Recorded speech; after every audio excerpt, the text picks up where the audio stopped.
Ampalaya yung tipo ng gulay na natutunan natin kainin dahil sa angkin nitong sustansya. Hello, Mami Asuncion. Naaalala namin pag kami magkakapatid nag-uusap-usap dati kung gaano namin kinasusuklaman ang ampalaya dati. Kasi nung maliliit pa kami, hindi pa uso yung mga vitamins na nabibili over the counter, limited pa nung panahon namin. Ito ang ginagamit na vitamins ni Aling Asuncion.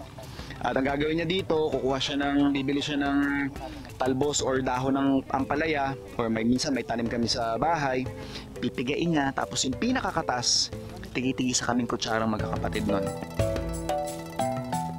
Sa kasalukuyan, Central Luzon ang may pinakamalaking production ng ampalaya ayon sa Philippine Statistics Authority. Kaya naman bumisita kami sa Nueva Ecija at kinilala ang isang farmer at YouTuber na nakapagpunla ng isang malagong kabuhayan mula sa pagtatanim ng ampalaya. Gano'n nyo ito kadalas sinaharvestan, Sir Maki? Bali na-harvest po namin to every 4 days po. 4 days? Opo, ang pagitan. Bakit po 4 days? Para po lumaki pa yung bunga niya. Kasi Yun yung pinakasakto? Opo, pagka po hinarvest kasi natin siya ng alanganin, kagaya po nito, Sayang. sayang po. Kasi pagka makikita mo naman sa ampalaya, pagka pwede na siyang ma-harvest, yung kilabot niya na to malaki na. Ibig sabihin yung mga ano niya na yan, dapat nakalobo na siya. Okay. Ito mismo. Yung mga kilabot niya na yan. Kilabot ang tawag. Dapat mas umbok? Mas maumbok po. Parang ganito po. Ayun, Mas okay. maumbok siya. So ito, pwede na tong harvest. Sa pag-aalaga, sir, ng ampalaya, may usual ba kayong pesting nakakalaban? Meron po, marami po. Parang ito. Yan, kagaya po niyan, natusok po yan ng fruit fly. Kung tawagin po namin, putakte. Once na tinusok po niya, mag-iiwan na po siya ng mga uod sa loob. Kaya naninilaw po siya. So ito, pamula buto hanggang sa matapos yung season niya, gaano po katagal inaabot?